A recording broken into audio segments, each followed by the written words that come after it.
WhatsApp, as of January 31st, 2018, has 1.5 billion users and sees 60 billion messages sent per day.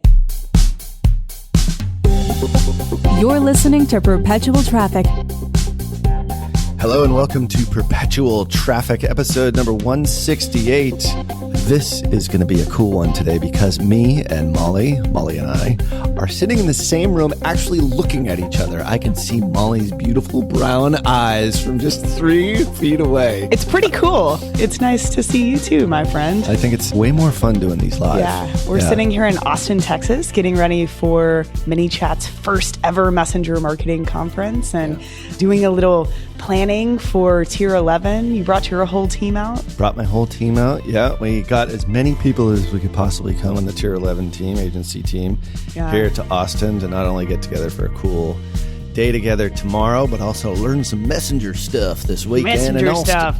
That's right. It's cool. I was thinking last night, these events are important, obviously, to learn and, you know, to do what you do at events, but really just to see everyone in person. It's like a family reunion, you know? Yeah, like totally. We all sit behind our computers and we maintain relationships and we chat, but to see people in person, there's like not really a replacement for that. There's no replacement for it. And I think when I first got into internet marketing, because I sort of have this completely introverted side to me as a Gemini. Apparently my wife says, I've got the extrovert, I've got the introvert. Oh, and so I thought that I could actually create a business just by sitting in my basement, you know, doing your Twitter undies. in my undies and not talk to anybody. But when I realized the key to success is going out and making relationships with people and forging those relationships. And I've certainly done that. Molly's obviously done that through Digital Marketers, her first start now in her awesome consulting business. But these types of relationships, you really do develop deep ones. And you can even do it through Skype and through Facebook Messenger messages, which we do all the time with a bunch of our buddies.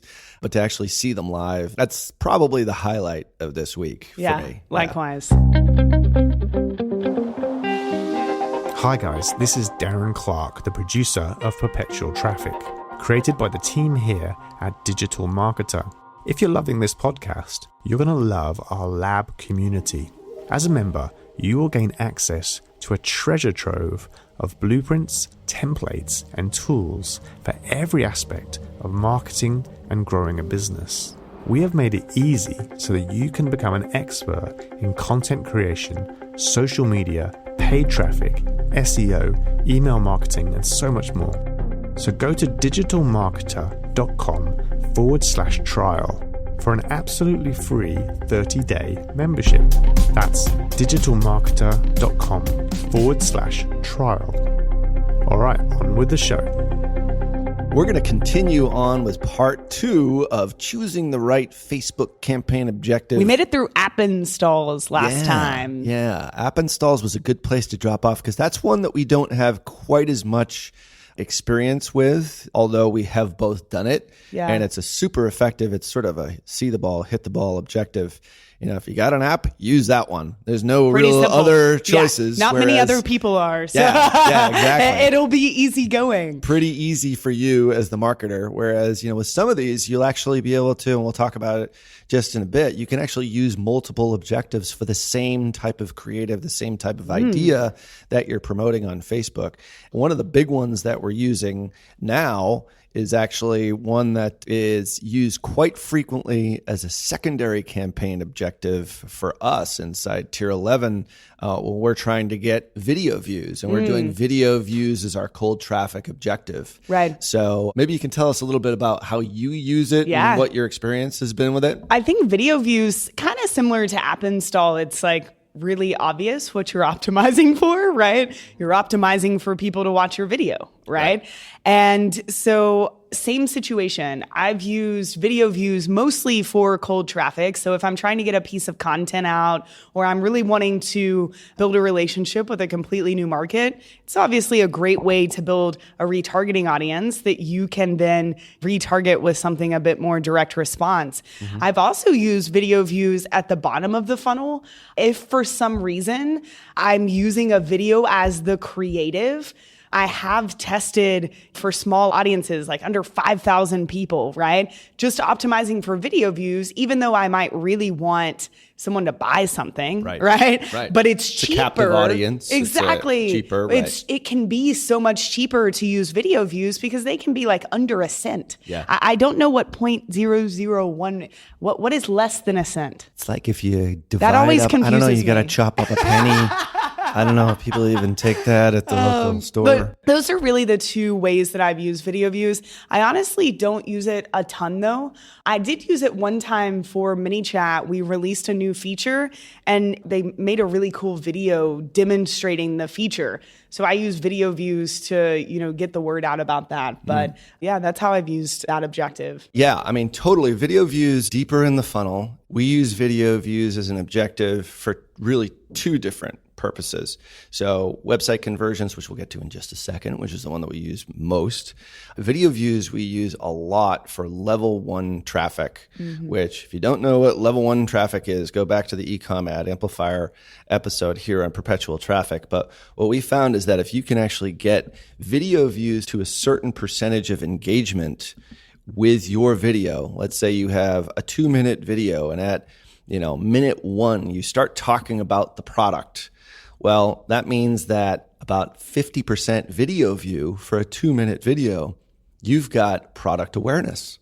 Right. So therefore, at a level 2 retargeting ad, you can start talking about that product a little bit more. Right. So if you've got a 4-minute video and you talk about it at minute 1, or maybe you don't talk about it until minute 3, well, you use your percentage of video view audience to either retarget your folks based upon their product awareness level or maybe the problem awareness level. Like qualifying them in a way. Yeah, really qualifying them. So we found that video views are tremendously helpful for audiences that are outside of the website conversion audience. So remember, let's say if you've got a 1 million person audience that you're targeting on Facebook, your potential reach is 1 million.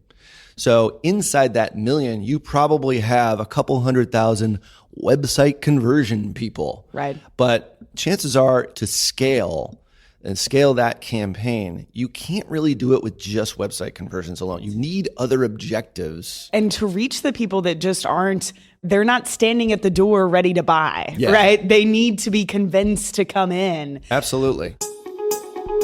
I have a quick story on video views too that's pretty cool and really just the power of Facebook ads. Brittany, my designer, who I've been working with for 5 years or so, she's in a metal band, which is really cool. She's very talented. And whenever they come out with a new song now, she puts a cool background to it and turns it into a video.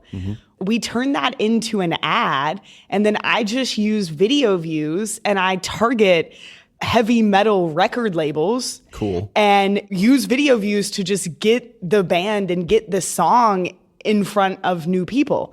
They are now on a nationwide tour. Wow. Because they grew so quickly from Facebook. And all of that was just video view.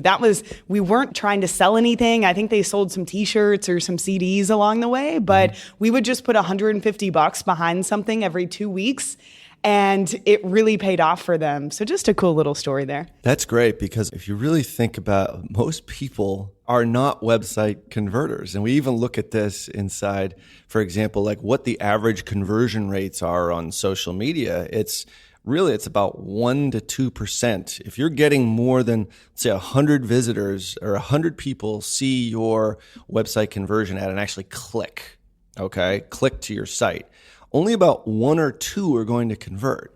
So if you're relying on just website conversions for your objective, you can't really scale past a certain level to cold traffic. So and you're missing a huge part of the audience. You're missing a huge part of your market. And a lot of these objectives here, you can now go out and find other people outside those people who are likely to convert and likely to shop and have shown the propensity to convert on Facebook in the past.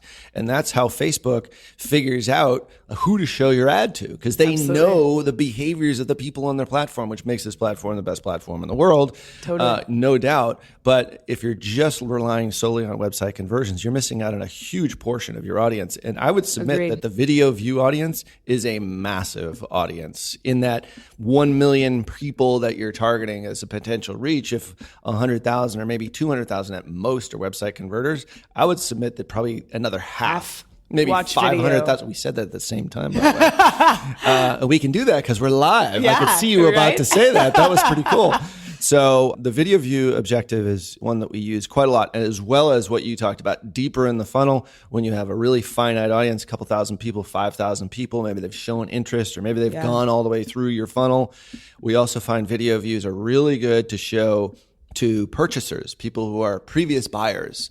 Say they bought X, but now they want to buy Y. And, we steal that directly from our buddy Ezra Firestone, but cross sells. Let's say they bought lipstick, but now they need maybe lip balm or blush or whatever it is. I don't even know what you'd buy after lipstick. Blush? All right, blush it is. So, but it totally makes sense. And video view objectives is really good there because you will get a very large exposure to those smaller audiences, typically really cheaply. Exactly. All right. So the next one's lead generation, Ralph. Yeah, lead generation. You know a lot about this one. Yeah. So don't you? A little bit about it. Yeah. Yeah. So lead generation is basically using Facebook's lead ads. So they're the ads that show up in the news feed. They look like a regular ad, but the end user clicks and their information that they've given to Facebook is already pre-populated, right? So as an advertiser, you can say, I want to ask for their phone number, email address, first name, last name. You can customize the questions you're asking them, and they submit their information, and they're staying right there in the Facebook ecosystem, right?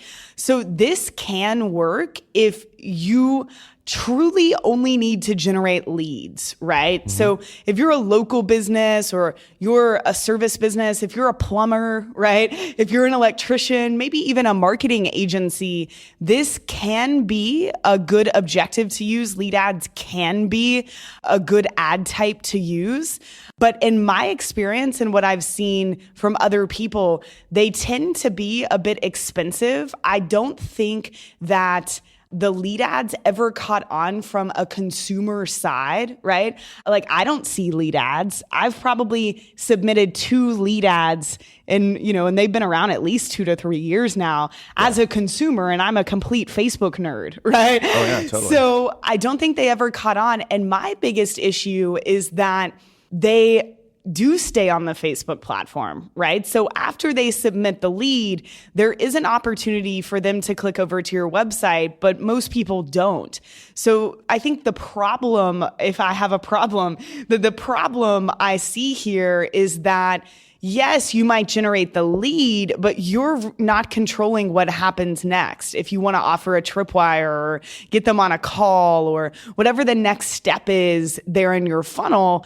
But I have seen a good example of this. A dentist was offering a free exam, I think. And so I submitted the lead ad, and then the next morning I did have a voicemail from his office, which I thought was a good use case, but I honestly would prefer to send someone to Messenger or send someone over to a landing page to collect that contact information, and then I can control the whole experience. So that's lead generation. Give it a shot if you are a service-based business and you're just trying to generate leads. Just make sure that you're enticing people to become a lead, right? It's not, hey, give me your information. Yeah. You have to have a reason for them to actually opt in. I've seen it used really well with businesses that require a lot of information. Mm-hmm. We actually had a credit repair company that used it to great effect. Example. There is certain information that you can't put in there. So there's lots of different fields. We're not going to get into all the fields. It's beyond the scope of this episode here, but you have to be careful so that you stay compliant. Obviously, there's a lot going on right now with anti-discrimination for Facebook. You got to be super careful about that as well. So we have not used lead generation ads extensively just because typically what we'll try to do is get a lead and then sell something on the thank you page. Exactly. And only about 20 to 25%, the last time that I had checked that statistic, actually click the button that says visit website, I believe it is, after you actually opt in. I'm not surprised. Because that's the moneymaker for us. I mean, obviously you want to get a lead, but we want to monetize the lead as quickly as possible. Right, exactly. So you can find lead gen ads having tremendously high conversion rates. Although there's not a whole lot of data on this, they do convert at a higher rate, or they should, depending on what your market is, than a regular website conversion ad. But there's always exceptions to it. So we actually have a customer right now that we think that the audience, because it's an older demographic, gets a little bit freaked out that their name and their email is already in there. And I think that is the barrier for this. Yeah. Consumers, I think, just most of them don't understand why this is happening. Yeah. And if you do try them, something I would consider doing is giving instructions in the ad copy, right? So click here, this form's going to pop up, right? Like tell them what's going to happen so that it's not a surprise. Yeah. That could work. Yeah, it definitely is. It's almost shocking. It really does depend on your market. I've seen this being used and the extremely situation, well. right? Situation. Like, if your company is a company that literally just needs to generate highly qualified leads and you're good to go, right? Yep. I would say that's 5% of businesses, honestly. So lead generation, good for specific scenarios. For sure. Yeah. And always look at, whenever you start any sort of new campaign objective, remember your benchmarks as far as conversion rates go. So we've got a customer right now that their conversion rate on lead ads is about 8%. Which to me is really sucky. That's like horrible. That's below the Mendoza line. The Mendoza line for me is like 10%. And I don't even really know what the Mendoza line is. It's a baseball, expression my son talks about. I guess it's like batting below 200 in the major leagues. Anyway, when you're doing any sort of lead gen, you should at least aim for 20% conversion rate. And now you've got link clicks, landing page views, and then conversion results. Aim for at least 20%. I mean, if you're hitting there, great, digital marketer, and you used to do like 40, 50% at times, super offers. I mean, your offers are created by Ryan Dice and you're running the ads. So that's like unicorn, like really good level. If you're sending leads to a lead form from your list and they know you, they've been on that list for a while, you might get 60, 70% conversion rate. Mm-hmm. So 100 people hit the page, 60 or 70 opt in. Simple math here. Right. But to cold traffic that doesn't know who you are, you should be aiming for 20%. Totally agree. If you do lead ads and they're below that, you might want to try one of the other objectives, which we're going to get to in just a second. All right, Ralph. So the next one is messages. This one can be pretty quick. It is pretty self-explanatory. So with this messages objective, you can really do two things. Obviously, this has to do with Facebook Messenger, right? Right. So what you can do is you can either use messages to run a click to messenger ad, which shows up in the news feed or another placement. You click and it opens in Facebook Messenger, right? Or you can use this to do sponsored messages, which are broadcast to your messenger list, very similar to an email list, but you're paying for it because you want to be directly promotional. So this is something people kind of forget about Messenger. They're like, ooh, I don't know if I want to get into it because you can't be directly promotional. And that's a topic for another episode. But people forget that this is an option. Sponsored messages, you can pay to send pretty much whatever you want within terms of service to your Messenger subscriber list. So that is what I would use. Honestly, I only use the Messenger objective to send sponsored messages. I actually use the traffic objective to run click to messenger ads. So traffic, and then you're just going to set your destination as Messenger instead of a website URL. I found that always works better for me. So really this Messenger objective is mostly used for me with sponsored messages. Now, something really cool that I just saw in this messages tab that I knew was coming is WhatsApp. So most people don't know, but Facebook owns WhatsApp, and Facebook's starting to add WhatsApp into their marketing arsenal, and ManyChat is actually in the process of building WhatsApp into their ecosystem too, so that Facebook Messenger and WhatsApp will now be messaging channels that we can leverage. So really, really cool. I forget the daily users for WhatsApp, but it's in the 500, 600 millions. Like it's It's enormous. insane. This is another traffic channel. Like if you think about, all right, the news feed is sold out. Yeah, we're all competing against each other in the mobile news feed, especially a desktop news feed. But Facebook is looking at all these other channels, and WhatsApp's been sitting there for years and years now. With all these just users, building. and we haven't even monetized it. It's almost like this whole other inventory base that they can gain access to. WhatsApp, as of January 31st, 2018, has 1.5 billion users and sees 60 billion messages sent per day. Wow. Facebook paid $19 billion for WhatsApp. So, and they haven't monetized it yet. That's your fun fact of the day. Fact. Wow. But it's coming. It's coming. Yep. And that's the one. Yeah. So for this one, if you are doing click to messenger, you can use traffic objective, which Molly recommends. Yep. You can use messages, but you can also use conversions. Believe it or not. So that's a really good takeaway is use traffic on that. And we could probably do an entire episode just on that. And we've done a lot of messaging, and Messenger updates. Yeah, Messenger updates. Yeah. So very, very cool. And then the optimization for that is already set for you when you actually do it, the sub optimization, which we talked about with some of the other objectives. So you don't really have to think all that much on that one. Yeah, that's an easy one. Yeah, which is super easy. So very cool. All right, Ralph, we're moving over to the conversion column here inside of Ads Manager. So conversions, I think this is probably every Facebook marketer's favorite objective, or at least it is mine. Yeah, it is. I think it's the one that, like I said, we use this probably 80+%, 90% of all the ads that we run right now through the Tier 11 agency, because as a direct response agency, this is what people want. They want conversions. So a lot of people just sort of taking a step back will say, well, should I actually do what Facebook tells me to do? Is it conversions really? Do I really want to trust Facebook to give me conversions on my site? Well, I'm here to tell you, yes, you want to do as much that Facebook actually gives to you, because their objectives really do find those subsets of the audience that are converters. And this is the first step that you would do if you're running a lead campaign or you're running a purchase campaign. You've got an e-commerce store and you want to start getting traffic to your site and find people who are going to buy.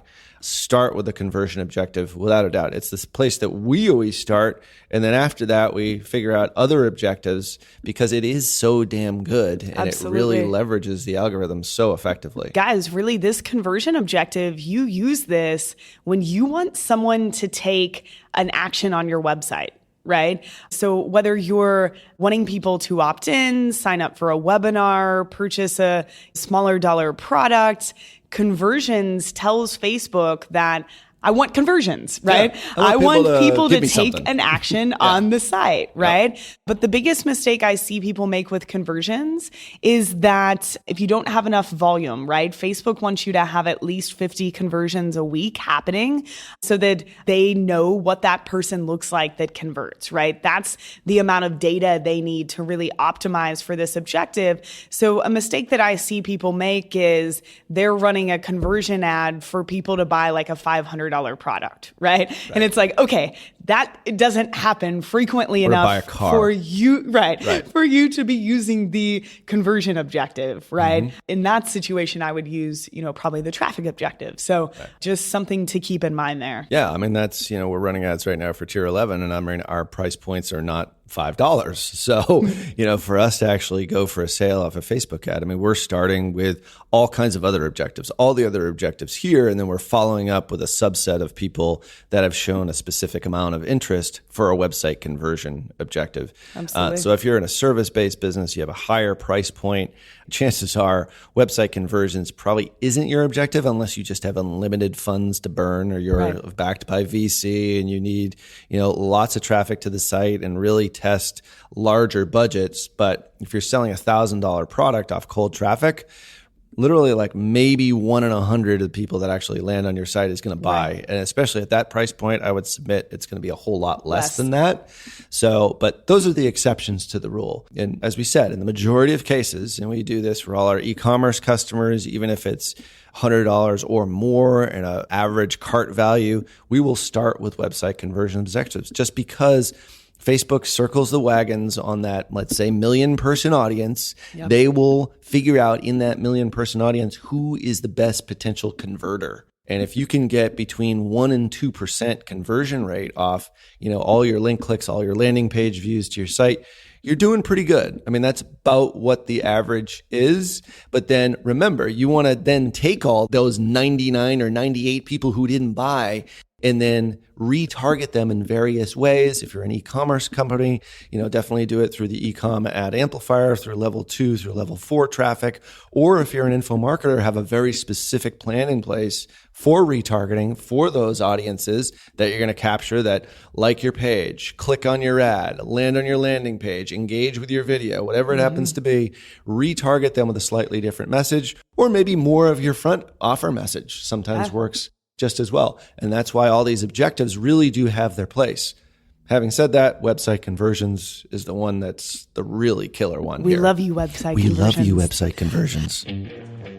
All right, Ralph. Catalog sales. Educate me. What is this? So catalog sales, this is one that I think Facebook really did a great job with this. And it's been transformative, especially if you have a large inventory of things that you can sell, e-commerce being one of them, of course.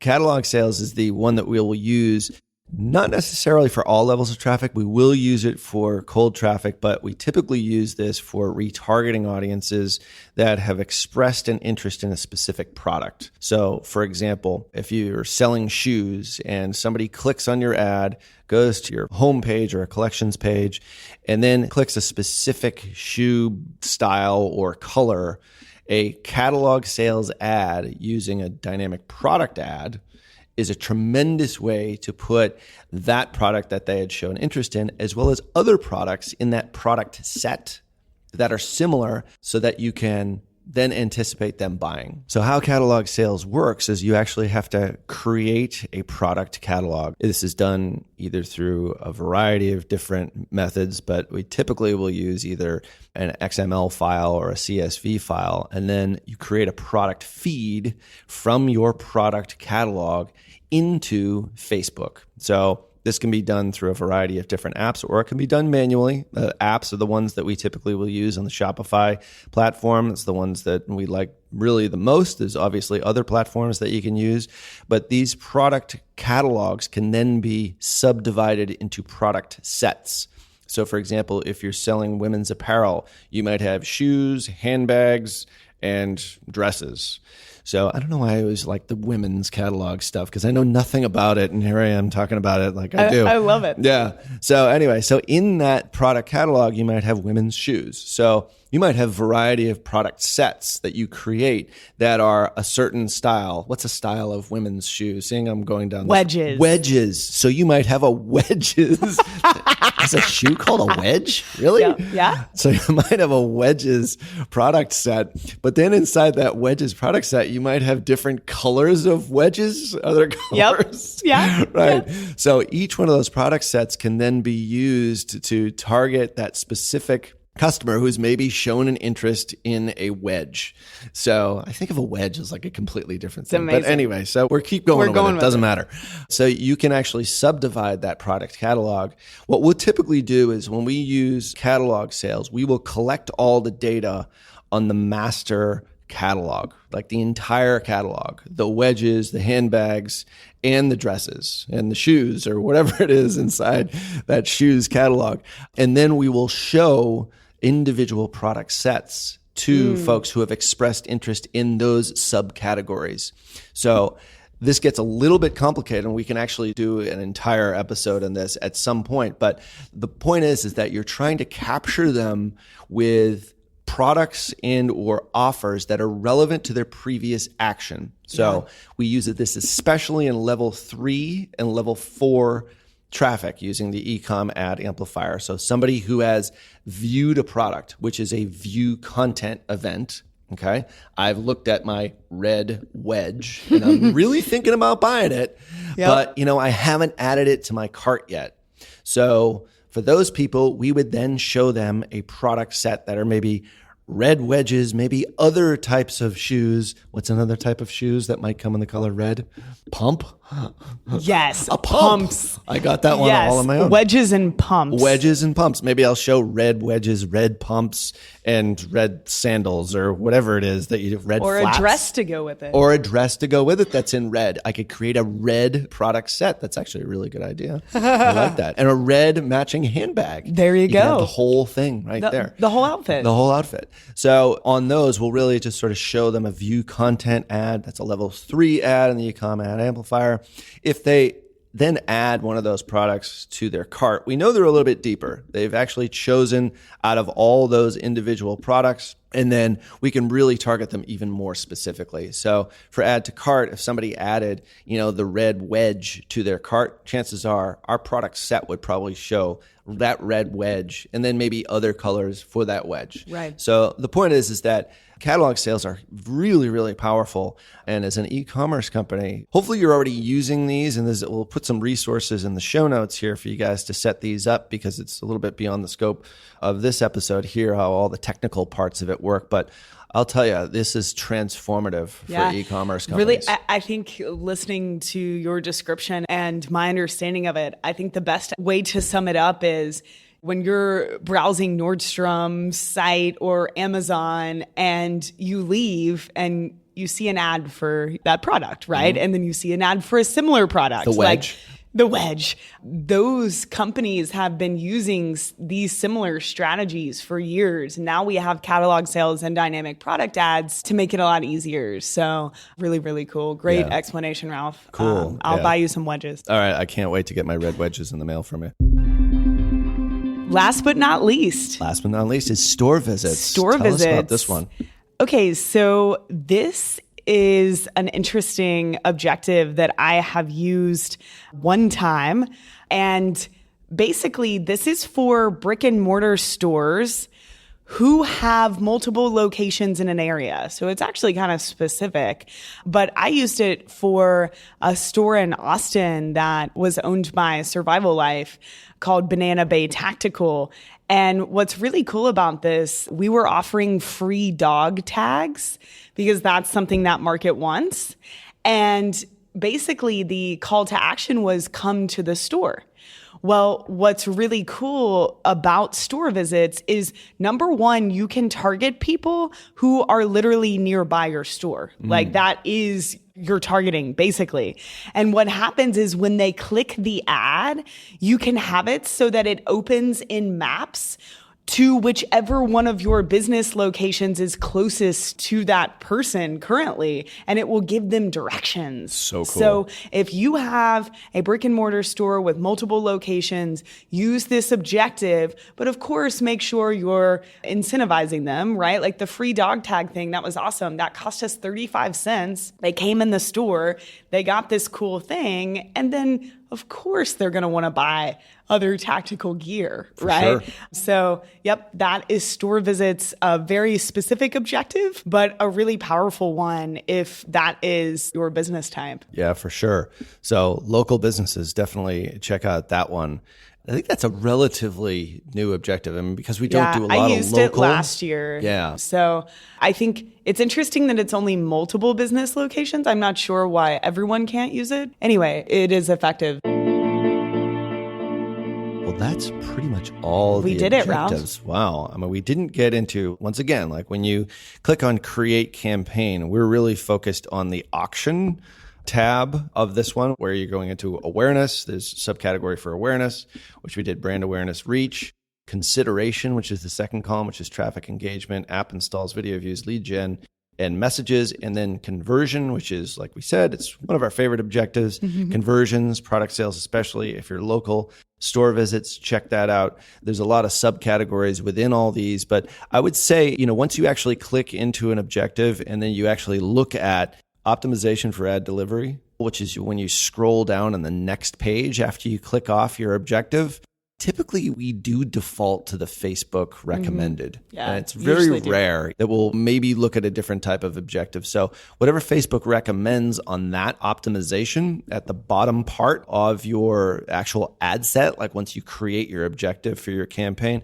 typically just do what Facebook tells you to do, which some people are a little bit, reluctant to do sometimes. But, as entrepreneurs or as marketers, we don't necessarily want to do what other people say. But in this case, do what Facebook tells you. Yeah. And chances are you'll get the best result. And you can always test it afterwards. So just keep it simple. Yeah. Awesome, Ralph. Well, this was fun. Hopefully this was helpful to all of you guys out there. This is obviously always changing. What's interesting about these is, like we said in the last episode, it really depends, right? So take the advice that we gave on the last 2 episodes and then really take a look at your business, what you're actually trying to do, your audience size. Like there's so many different variables that come into play when it comes to an objective. And if a campaign's not working, try a different objective because it's such an important part of the campaign. So yeah, thank you guys for listening. Thanks, Ralph, for all the great info. So that's it for this week, everybody. That's episode 168. So check out the show notes, all the resources that we talked about in this episode. Hopefully these last 2 episodes, 167, 168, has sort of level set you back to the basics.